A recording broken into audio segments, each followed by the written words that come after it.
when it was. I couldn't think of any other eagle that might have had both pale underwing and pale belly and the stance and the whole jizz of an African hawk eagle. Photo bombed by a red-billed hornbill. I was looking for, there was a southern black tit. So kind of, there it is. It's actually just below. Come back again. Southern black tit just below the hornbill. In the bush willow. If we can just get a good look at it. Black and white, cleaning insects from the leaves. Got a lovely call. You don't get to see them because they're such active little birds. They don't sit still for a minute. The southern black tit. Anyways, there's the red-billed hornbill that I thought photobombed us.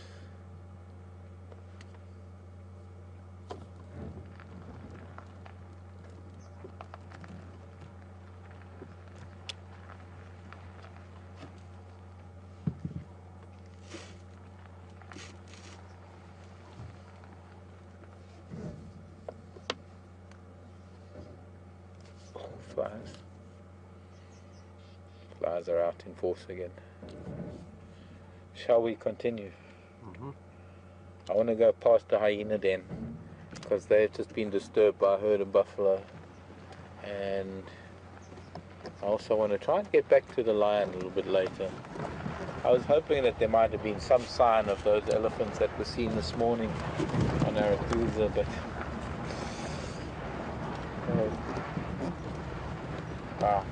there we go. Off of our boundary, there's another herd of elephant that have been seen, but not on our traversing area.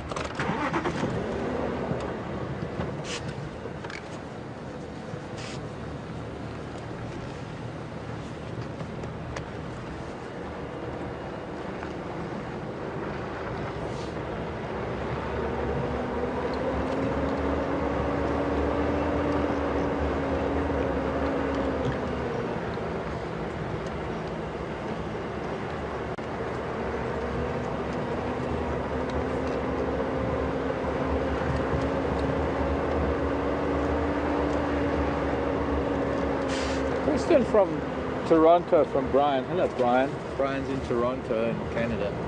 About snakes, where and when do they hibernate? Do they become completely inactive during these months going into the dry season, which is technically our winter? And Brian, no, they don't hibernate as such. They become less active.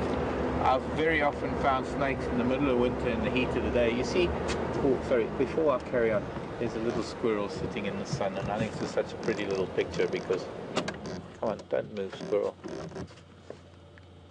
Well, it did move. It wasn't sitting as pretty as it was almost posing.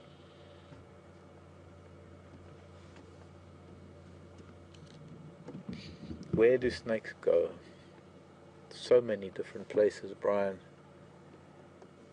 Even some of them squirrel nests.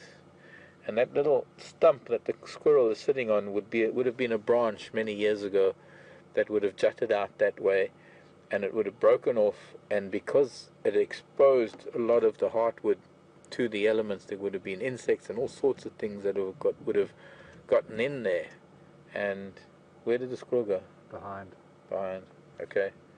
Now if we look at that big hole of this, well, this is another spot where there was a big gall or something and branch broke off, and I can actually see the branch has fallen off and it's been dragged over onto the other side of the road. You can see the big hollow in that. That would have been, if I move my head, of course, you can see there's a big hollow in that branch. We match that big hollow to this broken patch on this marula tree. You can see how you can get these hidden holes that form in trees, and that is a place where a lot of things like boomslang and some of the tree snakes, vine snakes, the marble tree snake or the spotted bush snake, a lot of the tree snakes might end up sleeping, brown house snakes, the bark snake. There are a number of snakes that might curl up in a hole like that, or use, that would also be something that a squirrel would use as a dray. So it would be something like that that snakes might creep into to to spend most of the dry season, but they'll invariably poke their head out during the day when the sun is out, and with a little bit of luck, when it's a really hot day, actually get a little bit mobile and active. I've seen snakes quite active in the dry season. See, we don't get the temperatures, we don't get frost, we don't get the temperatures that require snakes to go into sort of a full hibernation. They don't need to become completely dormant. They are more just governed by the cold temperatures that fall at night, and as soon as the sun comes out during the day, it becomes warm enough for them to become active.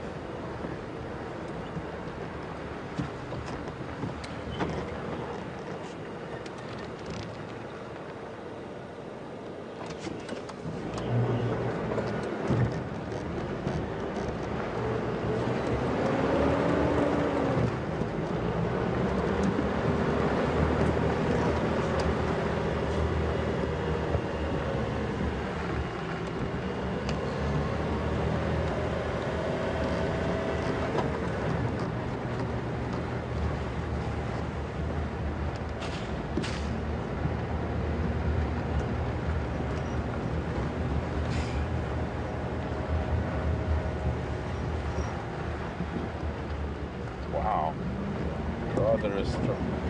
How do the squirrels differ from the ones found here to those found in Connecticut, in the US? Louise from Connecticut. Greetings, Louise. How do the squirrels here differ? Completely different species. I don't know the family. I don't know which squirrels you get in Connecticut. That's a difficult question to answer. I did see squirrels when I was in California, but I don't think, and I think those are gray squirrels that have come in. They're not even resident squirrels. I don't know. Maybe I'm wrong, or maybe they are. The gray squirrels are North American, and they're invading England and Cape Town and things like that. I don't know enough about the squirrels in other parts, but they are just different species. They just have developed in different continents. So there's a difference in the size of the tail, difference in the diet, the way they live. They're just very different squirrels. I guess, you think of an analogy. The bison and the buffalo, these are different animals, but they belong to the same family. They belong to the same group of animals, but they have,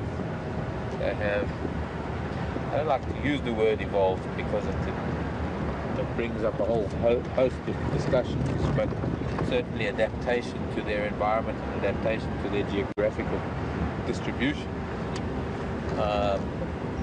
The squirrels in North America would be so far removed from the squirrels in Africa, especially because we would see the squirrels in Africa as being what we call Old World, and the squirrels in America is known as the New World squirrels.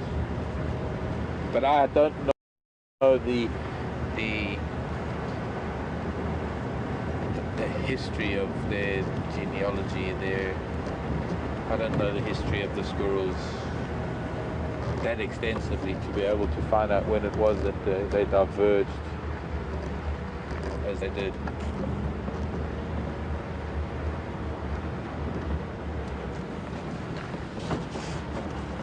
I'm just going to be speaking to one of the landowners because he's coming out of the hyena den, and we want to go in to say hello to the hyena, and maybe we'll say hello, maybe not.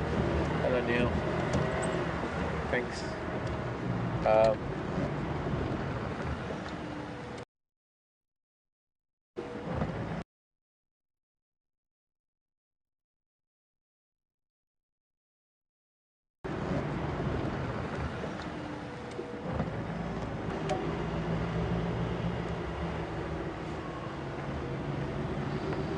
We're going to stop in here at the hyena den and see what they're up to.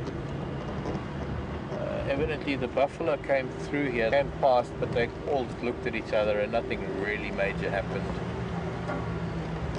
Probably the buffalo decided it wasn't worth a confrontation at all, or just that they were headed in a different direction, I guess. Hello children, let's go this way because there's some action going on. The little one is, there's some greeting and probably a little bit of prominence that we might see. Wants to drink and mom's going to let her. See if we can try to get in front of these bushes. I don't want to disturb them too much.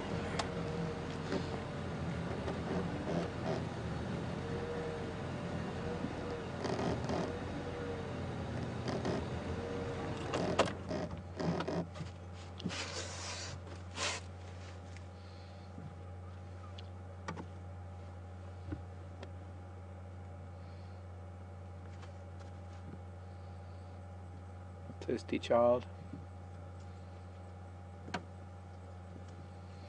Not too perturbed about the presence of a herd of buffalo that have just moved through. I guess they know that they've moved on.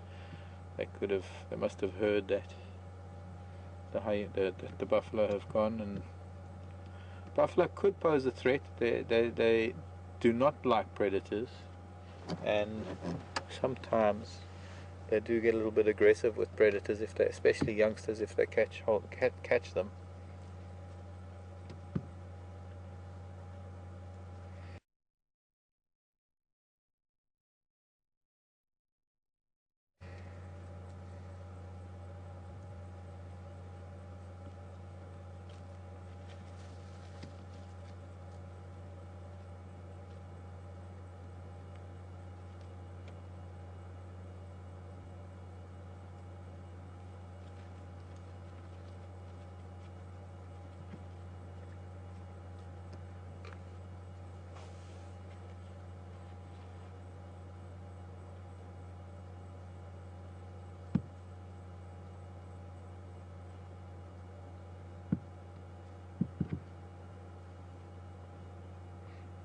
Coming so close that we're going to lose sight of them if they get any closer,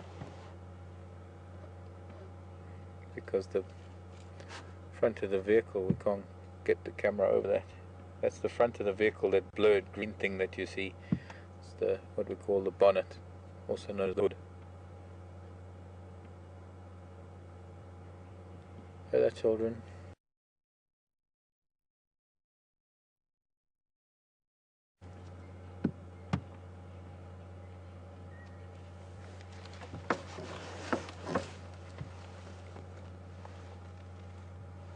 I can't tell you how it never ceases to amaze me that they can accept our presence like this, that we can sit here and they don't feel threatened at all. We're not threatening the children, that the mothers are allowing us to be so close, even suckling.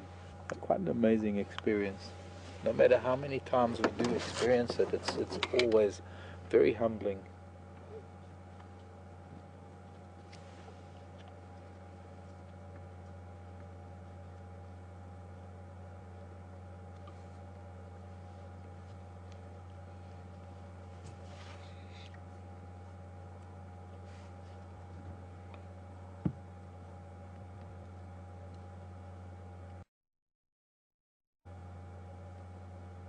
Hello, baby.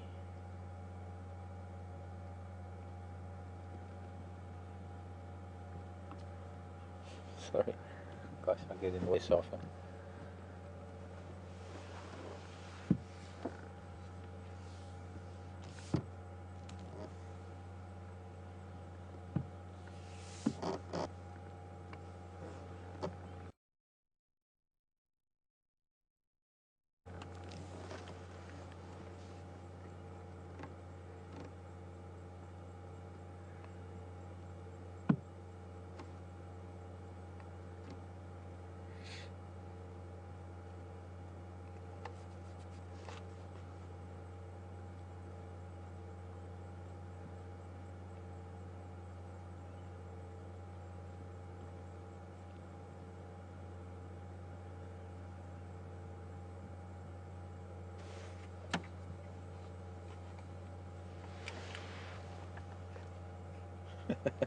Just the ears.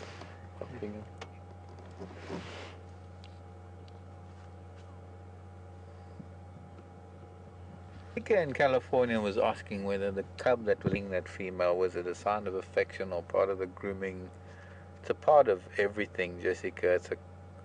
It's multiple things. It is grooming. It's a maybe an attempt at grooming, but it is also a social thing. It's an affection thing. It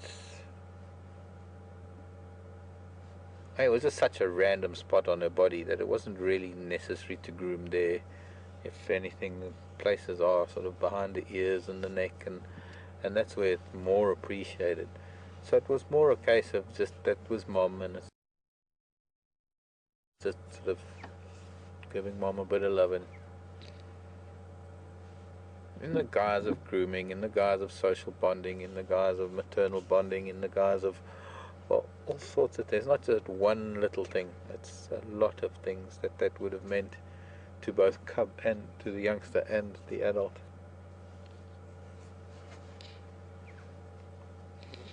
Oh, you funny little child. You really are.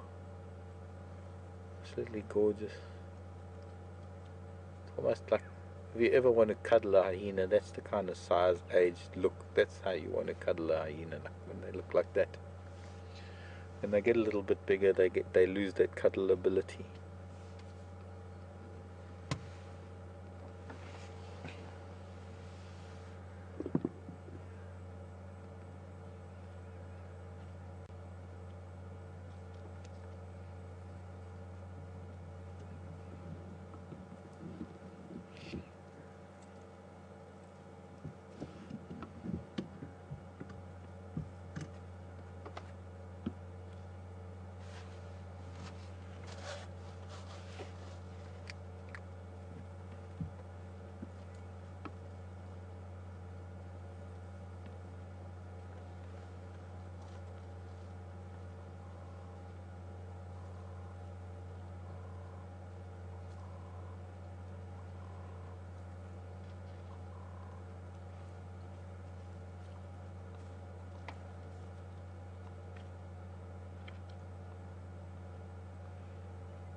Barbara in Maryland saw what looked like one of the youngsters limping earlier. I thought I saw that too, Barbara, but it's no, definitely not learning to walk. They've been walking for months now. It might have just been a thorn it stood on at that moment that we saw it, but that's the one, if I'm not mistaken, the one in the background now. I think that's the one that might have appeared to have limped. One of these two little ones. And they sorry. They both seem to be doing fine. I think if anything, I'm just parked in a way that it's directly over me, that my head's gonna get in the way, but I can't move because I've got trees in the way. We can move around that way. It might help. Let's do that, Brian. We can move to the eastern side and maybe see a bit of the sunset. But no, I think they're fine, Barbara. Nobody's limping, nobody's injured.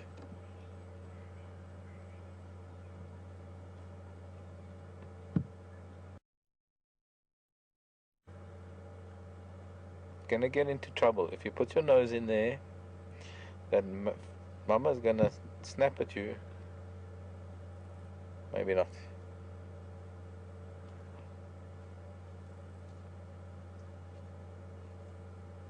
I'm gonna move so that if I can. Sorry, little one. See, just get them running back to the den. Okay, maybe I can just sneak around this tree a little bit, and it's gonna disturb them. I'll try and go closer there. So I'm gonna go back. I'm gonna go around the other side. Unfortunately, just the position I was in there,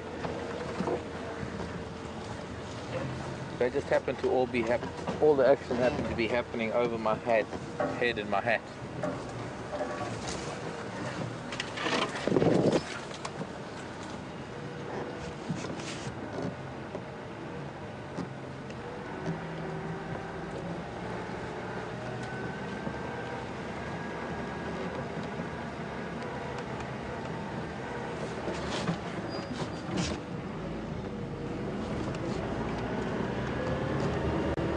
if we go this way, stop here now, we might get to see a little bit of the colours of the late afternoon.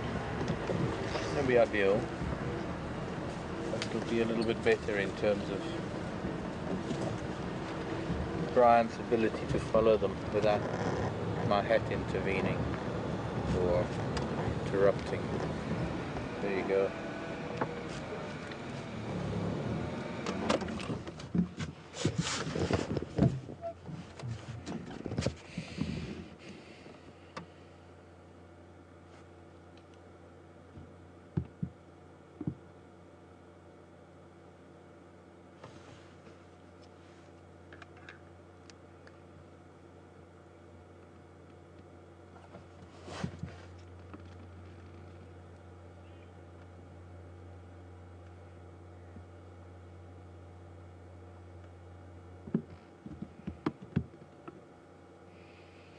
Jeffrey in Texas. Multiple questions from Jeffrey in Texas, in Austin.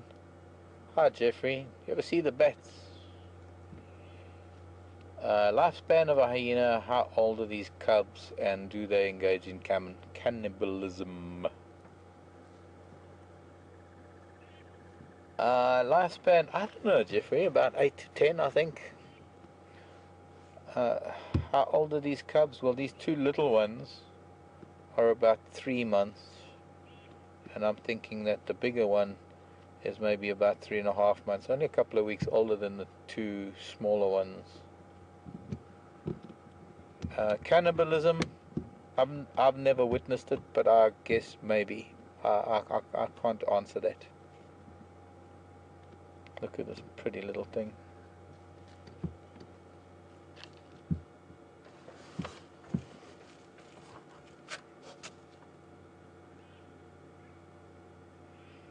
Maybe they're about 3.5 and the other one's about 4 months, but they're around about there.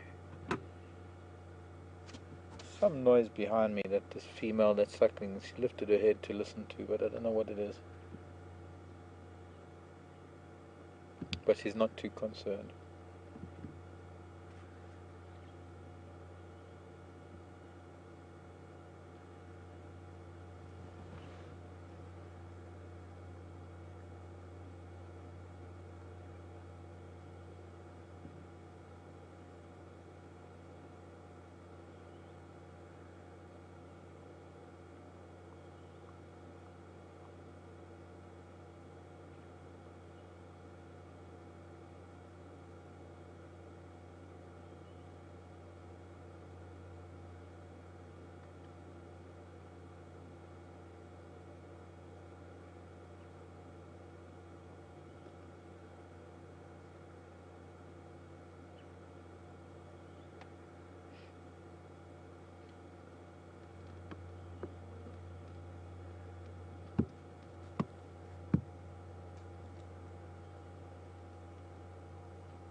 Hyena cubs always inquisitive.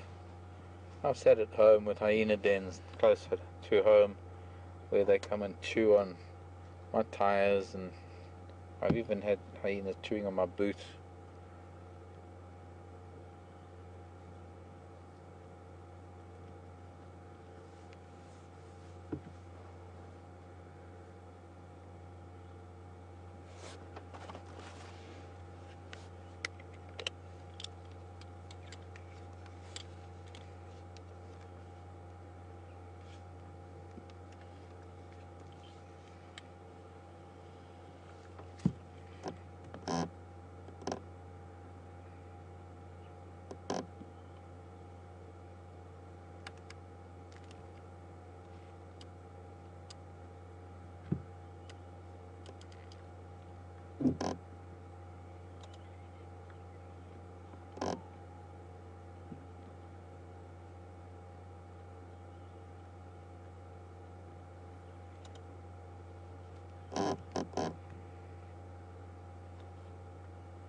So the other one's licking its mother again. And I'm starting to think that maybe what it is doing is trying to prompt her. Judging by the, well, stop now. Maybe trying to prompt her to roll over so that it can suckle. So what it's going to do now is going to try and sneak in there and snuckle from an aunt. And I don't know if she's going to be allowed. Maybe not even going to try. I'll come back and bother our sibling then, I guess.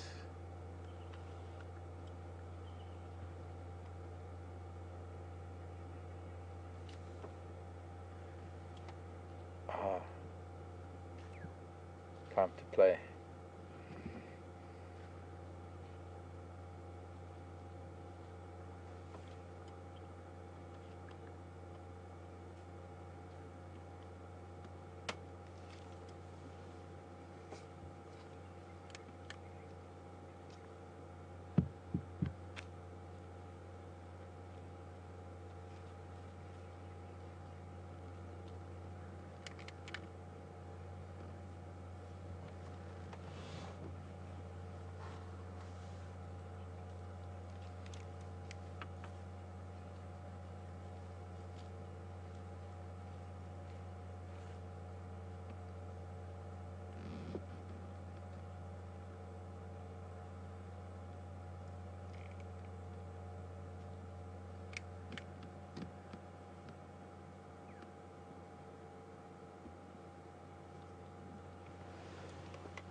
Did I lose?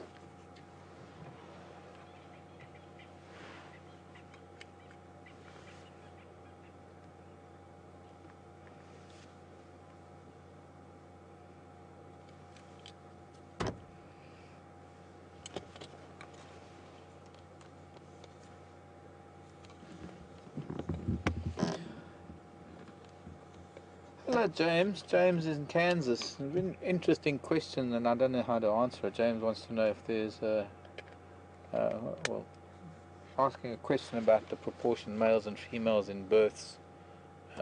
Is it disproportionate given that the males are so subordinate? I really don't know, James. You know, hyena researchers who have been studying hyenas for decades still can't tell the difference between adult hyena until they maybe give birth and they're actually suckling. There's just this weird anomaly in the actual sexing of hyenas. Just by the way, the three have wandered off, and this is I think one of the other mothers, or maybe she's an older sister, but it looks like she's been left to go and see what the cubs are doing. So she's gone to call them, and they're all running back up the road. Here they come, 1, 2. It's almost like she's I won't say reprimanding, but she's clearly gone to find them since they were getting a little bit too adventurous. Dangerous for them to get too adventurous. Wander too far from the adults when they're sleeping. She's now gone off for the older cub, because the older cub has still gone off. And I guess it's her duty to make sure that it doesn't wander too far.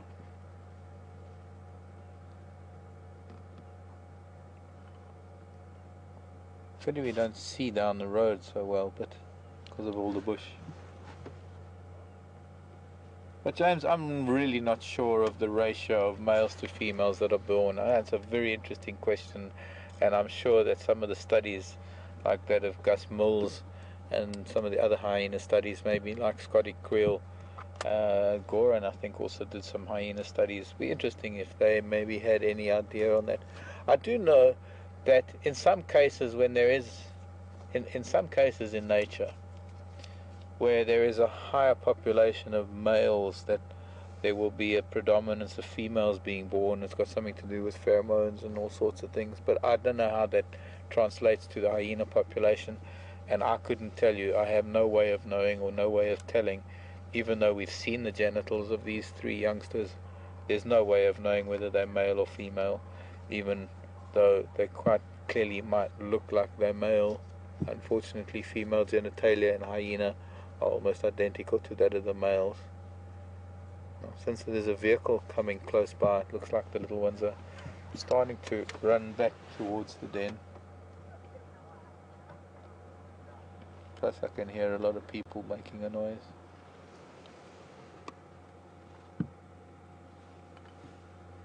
But I think it's time for us to make our way to the lion. The hyena den to the lion's den. Because I want to see if they might get active and see if we can't see some activity out of them.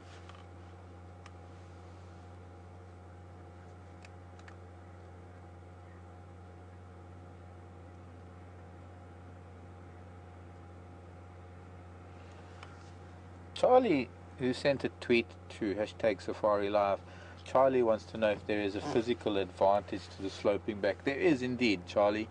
The longer front legs coupled with a very, very thick neck, very, very strong shoulders allows them to actually physically pick up carcasses and run with them. It gives them a lot of upper body strength, but it helps a lot in their gait. It helps a lot in when they're hunting. A hyena are very much a distance hunter. They tend to run down their prey rather than stalk and pounce like lion or some of the other cats. They've got this incredible stamina that allows them to physically hunt them down until they get tired, and that gait is assisted by the physiology of the animal. Good afternoon. Are you? Very good, and you? Good, thanks. I'm going to leave you to it. Don't go because of us. Not at all. I'm going because I want to take my viewers to the lion. Ah, wow. Where's the lion? Okay. You don't know yet? Well, we saw them earlier, but I don't know if they're still there. Oh, Twin Dams. Oh, they're still at Twin Dams? I don't know. I'm going to go and have a look. Oh, okay. Will you let me know? Yeah, sure. Great. Yeah, I'm just going to come straight after them and ask, what is up with the face here? The flies. The flies. Oh, the flies. The flies. To concentrate on the camera, to stop having to jerk All the that. flies up my nose, in my mouth, in my ears. Okay. I can't have all of that looking at the camera. Although it might improve my face. And listen, you know about the rhino, hey? Okay. Here comes that little older cub. Surprised it doesn't get. Be surprising it doesn't get reprimanded. I wonder where it's been. Come in from. Like a cat that got the canary.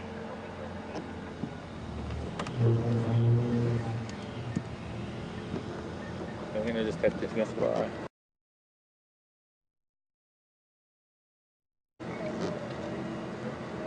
Bye bye, ladies. Thank you for your perseverance, and thank you for your patience, and thank you for allowing us to see your children, most importantly.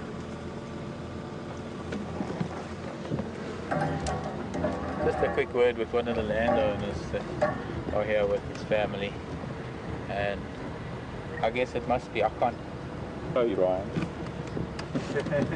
but I can describe it. He looks like a motocross rider coming out of the Roof of Africa rally. But he's got a buff over his face and the cap pulled down, and it is. I battle to just concentrate on chatting to you with the flies on my face, and then when I've got my camera up or my binoculars up, it becomes so hard to keep them focused and to keep a steady hand. I can't imagine what it must be like for Brian and Andrew in the back there with these flies on their face, trying to keep the camera steady, trying to follow animals without the twitching. So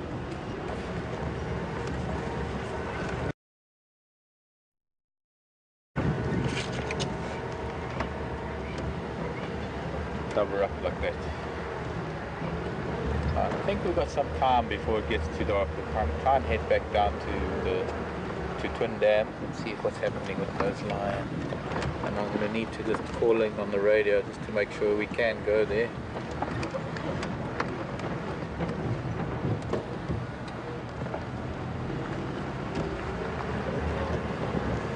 Barbara in Maryland, what age would they go out and hunt with the pack? probably only from about 6 months on, maybe, Barbara. I'm not too sure. Depends on the number in the factory. But yeah, probably from about 6 months, 8 months, they might go out with an adult.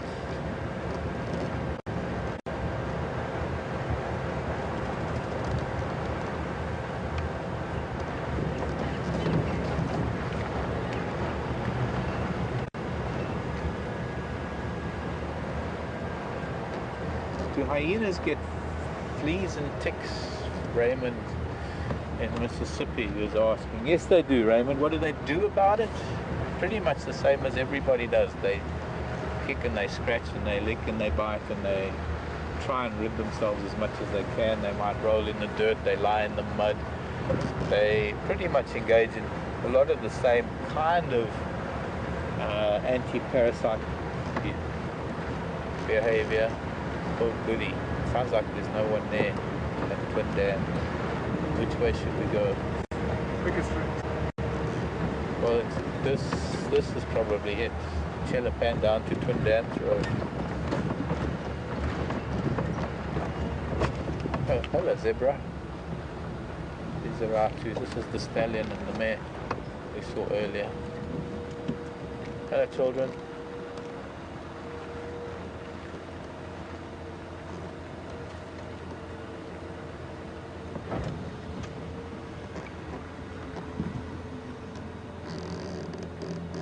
Hello pretty girl. Sorry to disturb you.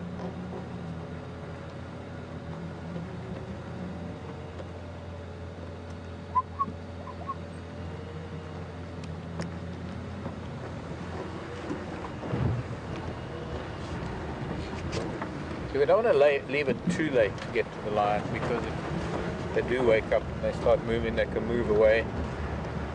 There's just as equal a chance that they're just going to sleep into the night. Should be a beautiful new moon out. There's a fairly nice sunset happening right now, but we're on fairly low ground, so it's not easy to see the sunset. So forgive me for tonight for not concentrating on the sunset, but we seem to have a full plate. We've got a lot to look at, a lot to see.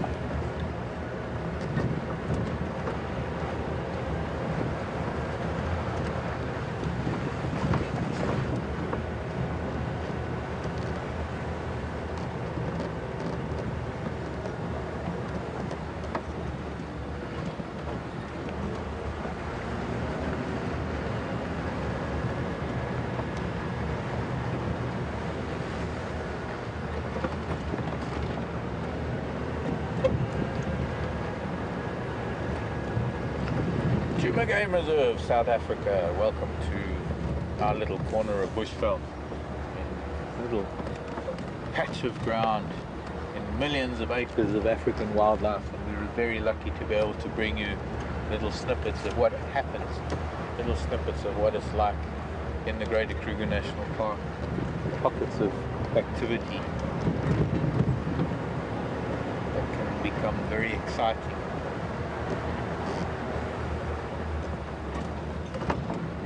Pretty colours in the sky, the clouds kind of lifted for the most part.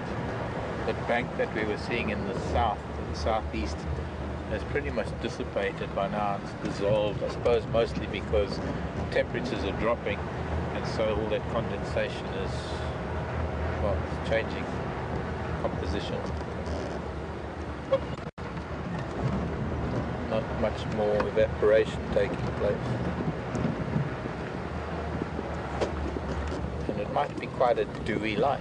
I mean, you might find a bit of dew and moisture overnight.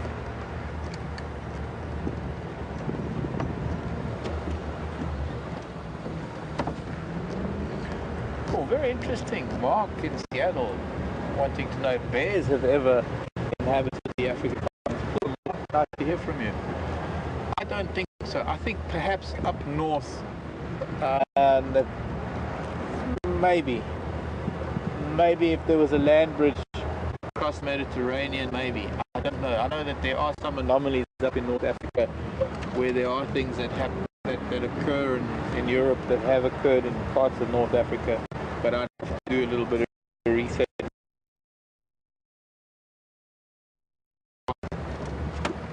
North Africa.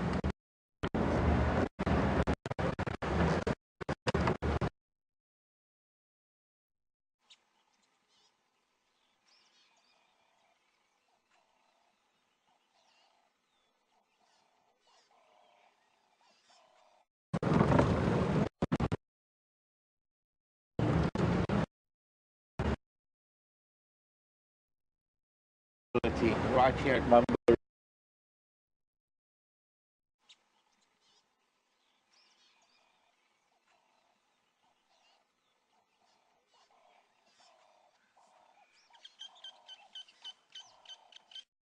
Aquatic feeders. They predominantly feed on aquatic life as opposed to, say, some of the other storks that might move through the grassland. I know marabous are a type of stork that are maybe going to feed on things out in the grassland as well as scavenge. Now the saddlebill stork is not going to be scavenging, but different storks do have different feeding patterns and different feeding.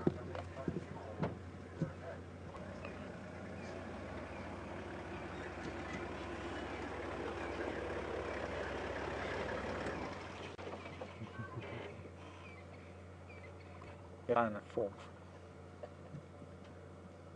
You know I'm famous.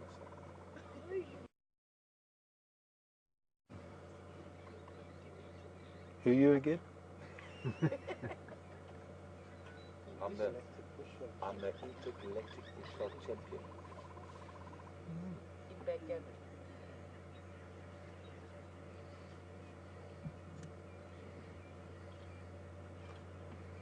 I'll challenge you. Challenge. Oh, really? If you win, you can come on TV.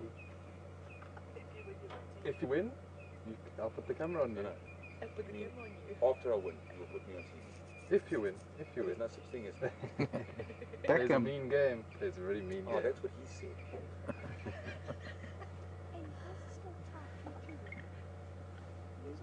Sorry about the banter, folks, but it's all in good fun.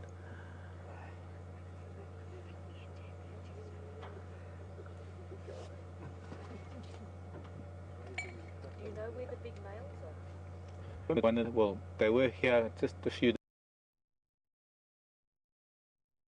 days ago mating with one of the Styx females and went further south. And I don't know where they've been since. What is the territory that you can traverse? Here on Gowrie and Arathusa Safari. Can't go up to Buffalo. Who funds you guys?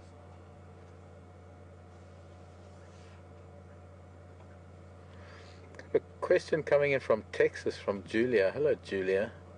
Wanting to know the difference between a male and female saddlebill stork. Well, one of the easiest differences between the two is looking at the eye, and it's probably hard for us to zoom in on the eye from this darker eye. If you were to see them from the front, you'd see the brood patch, which is a patch of skin on the breast. But easy enough for me to have seen with my binoculars to be able to have seen her yellow eye. I'm broadcasting at the moment. I can't answer that at the moment.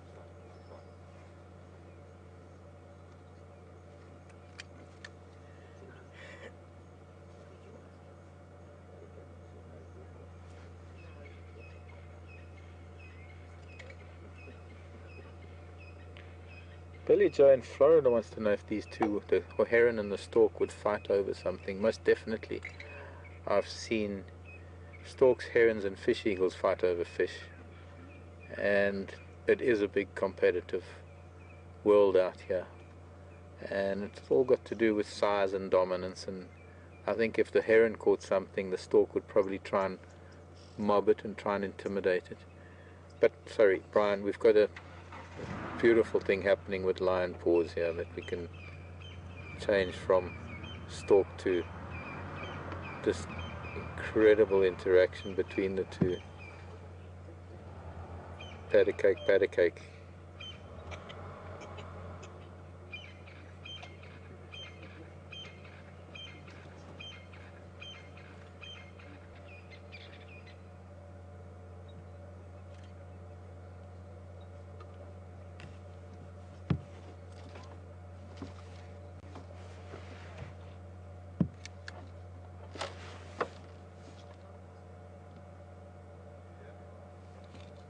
I'll copy you now.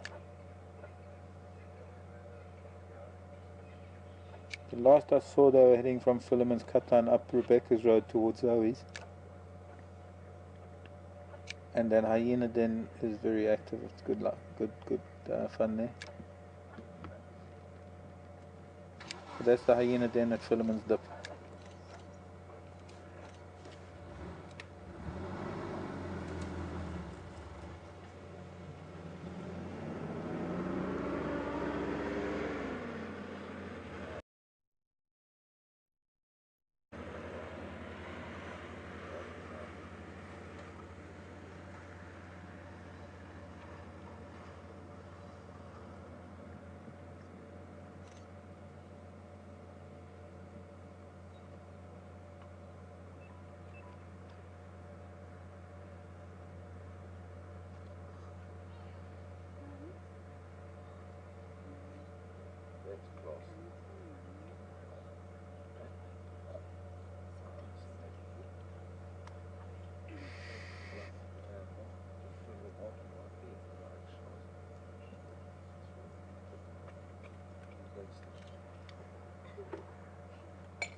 We get to see the saddle bull's hunting tactic right now, walking around the edges, and by disturbing, you can actually see some of the fish jumping just ahead of it.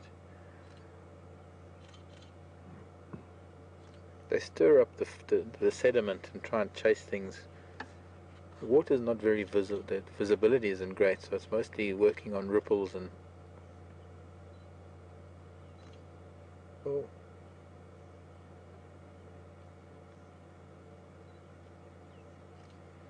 Clearly trying to chase things into the shadows.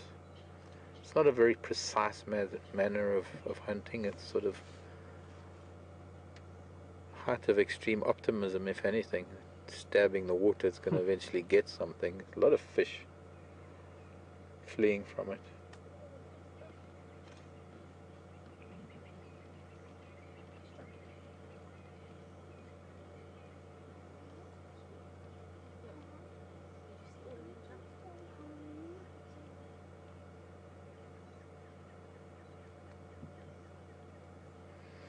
You often get different birds together.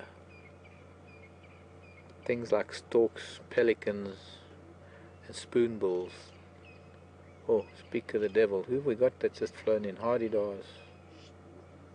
2 hardy-dars that have just landed behind the stork.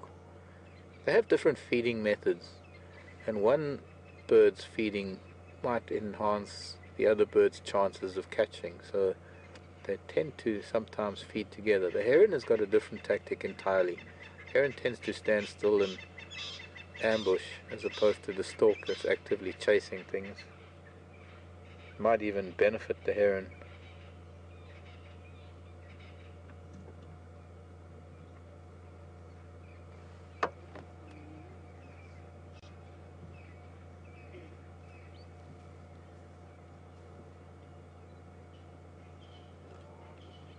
Heron's just keeping that big beak of the stork on the opposite side of the stork.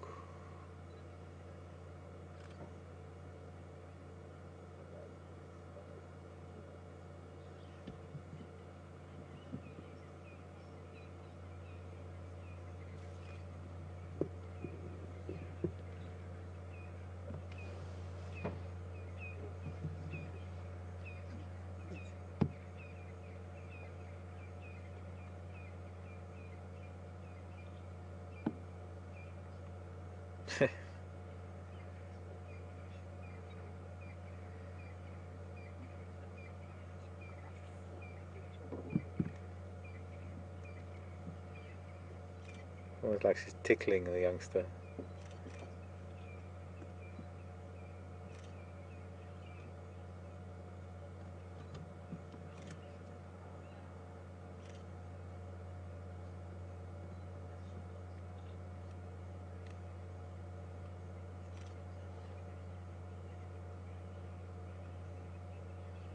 to drink or not to drink?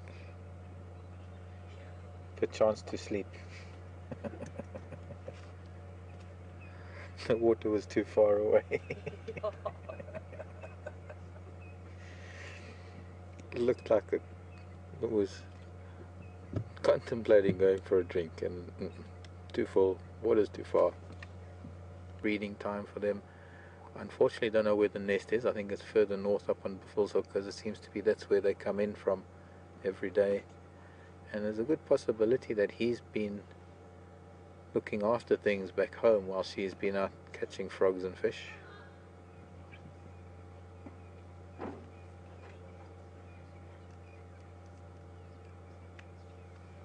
Need to talk to some of the guys that gone to Buffalo's Hook to see if they know any further.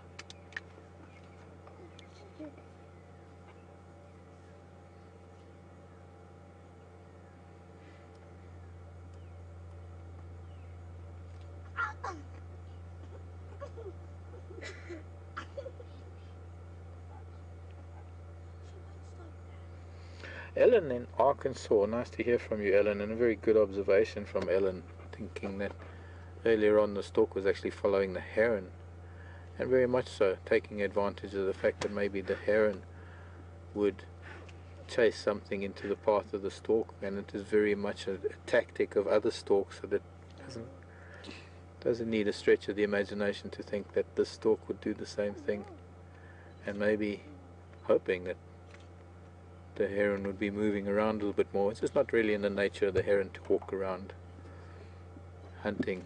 Heron tends to stand still and try and spear things that come close to it. But whatever movement the heron makes is always going to be an advantage to the stork, who does move around a lot more. Something moving away from the heron, out into the beak of the stork.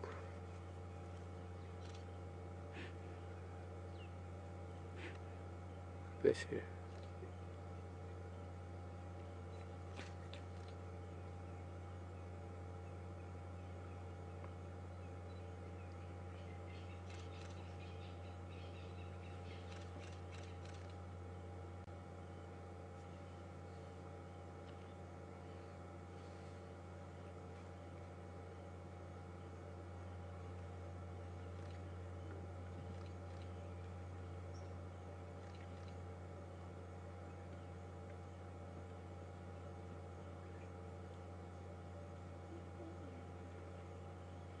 Heron's thinking, if I don't move, you don't see me.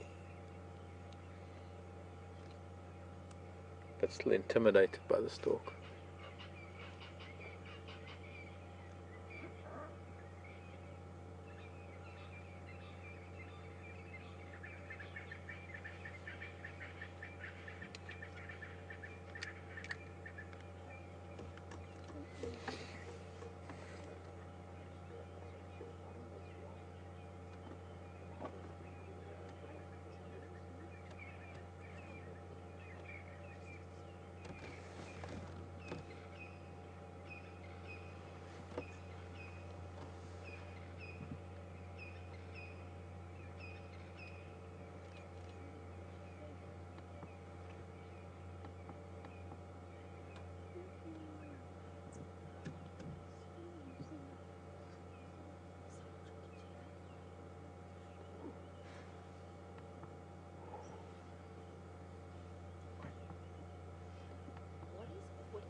What is the? What is Ghost elephant. Someone hinted in the visitor's book. Never heard of it. Ghost elephant. Too much gin? Yeah, Yeah. exactly what it is. I think it's somebody was coming. No, I've never heard of. No, we had never either. So we thought we would just. There's a lovely book written by Al Watson called Elephantums, and that their being, their essence, like in the parts of the Knysna forest and Tsitsikamma, where you can almost imagine elephants having roamed the once and maybe seeing places where elephants have been and still feeling their presence. But I doubt that. Got anything to do with it. Thanks, Mark.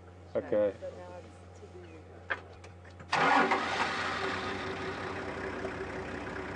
do. Have a lovely evening. Cheers, guys. Bye-bye.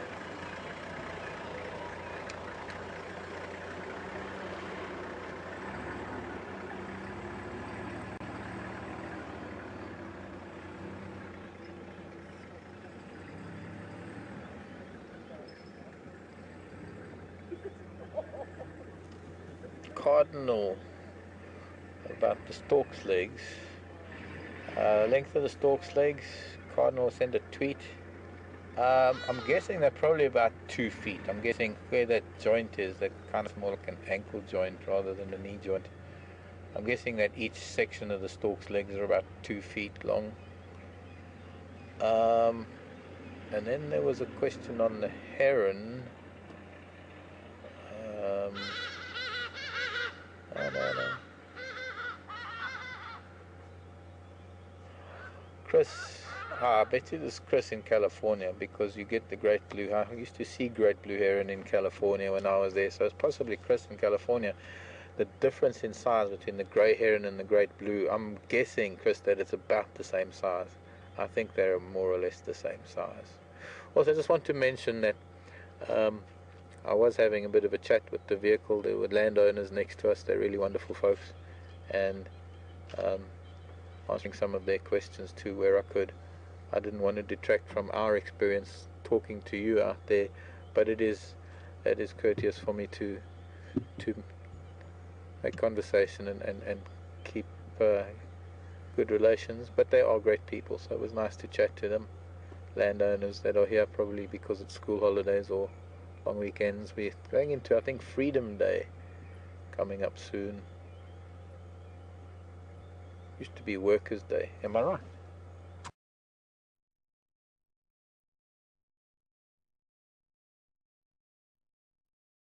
I have no idea. First of May. I never know when public holidays are. Yeah. Every now and then they decide to make a new one. Yeah.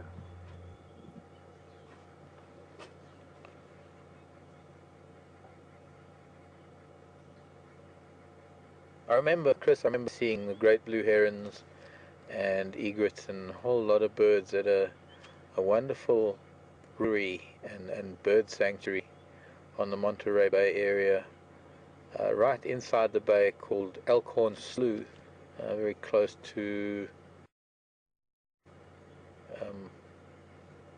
what's it, some landing. There's some fisheries, that something landing.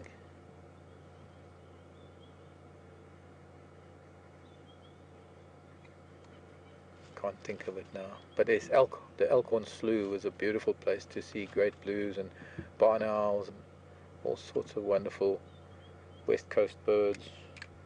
Used to spend a lot of time there.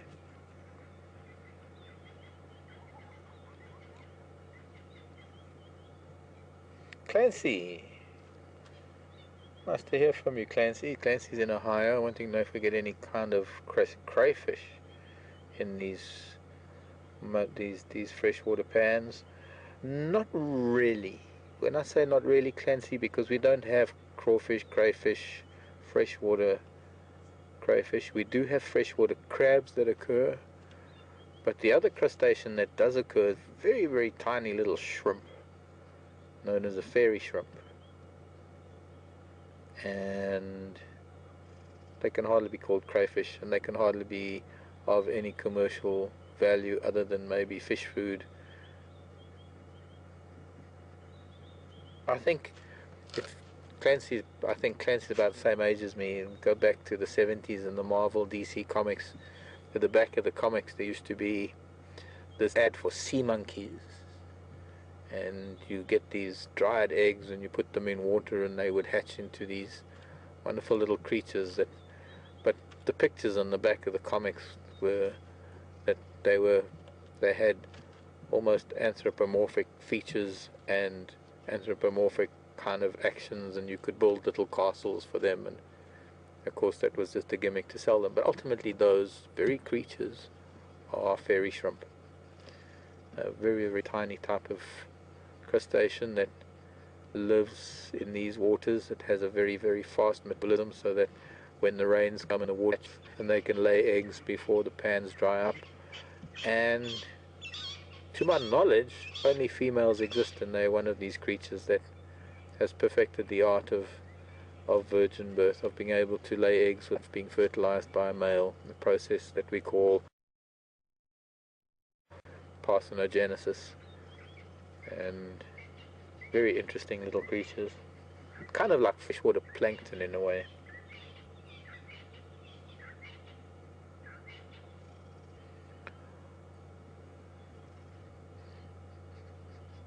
Well, it's interesting to see the life that carries on regardless of the fact that there is a pride lion rolling around and trying to digest the remains of a buffalo, what we call a carpet of cats or flat cats. There we go, somebody's getting up to go lie down again maybe. They're uncomfortable, they're so full that they will constantly change position until such time as it is time to move along. She's heading probably up towards the road.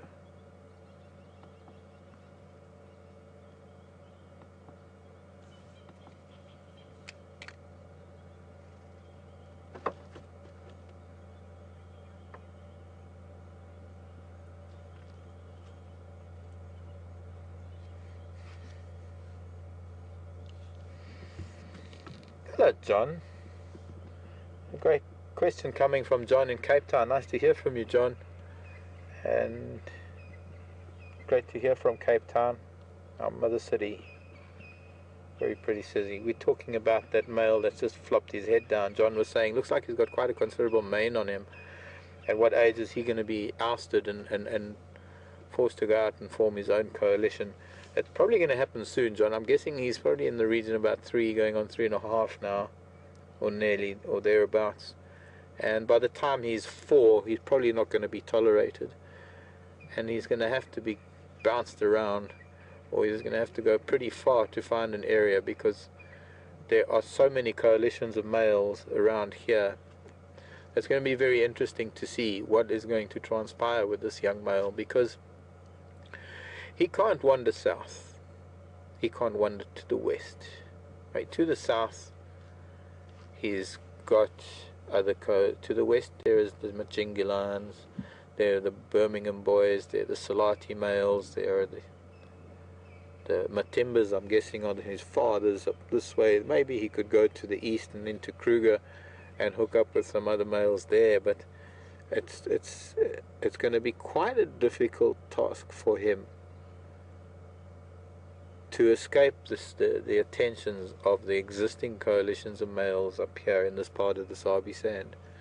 And whilst I would love to give you an exact answer, or even the makings of an answer, unfortunately there are so many factors involved, or rather factors that have to be taken into account in this part of the world, based on so many other coalitions and based on the line dynamics that occur here right now.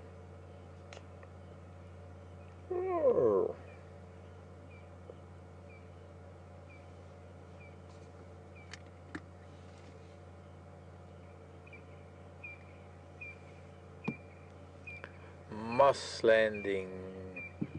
Thanks, Jean, in Los Angeles.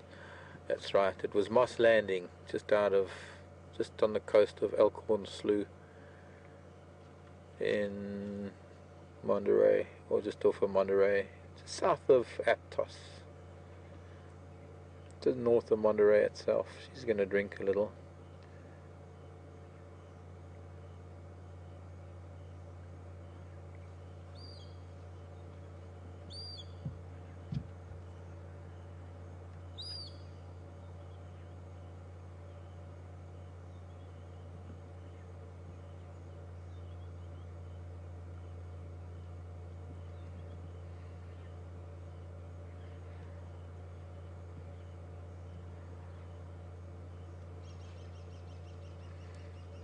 Being reminded by Final Control to mention Happy Earth Day. We kind of missed Earth Hour last month for some reason, I guess because we forget what day it is here sometimes, and I was hoping to lead up to Earth Hour last month and we missed it, but evidently it's Earth Day today, so happy Earth Day. And also just a greeting to young Aaron, who's 8 years old and homesick from school. Aaron, I hope you're going to feel better, and I hope you don't miss too much school, but I hope you do feel better, Aaron. 8 years old in, was it Kansas City? Missouri.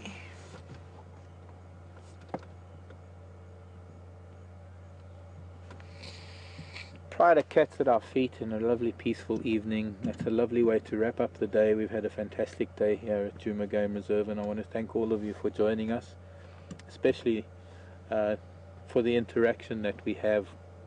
Most of what we do is enhanced so much by the interaction with you, the viewers, and the questions that you send in. It's really wonderful to be able to do that. I'm hoping that we're going to be able to find these cats again tomorrow. There's no telling how far they might decide to move, but we'll certainly pick up on their tracks. My guess is that they're going to be heading back north, because that is the bulk of their territory further north of us, and anything else that might be able to pop up their head. My name is Mark. Brian, thank you very much for being on camera this afternoon, and Thumb has been very appropriately dressed this evening too, from Tara back in final control. All of us here at Wild Earth, I love you lots, and we'll see you tomorrow morning.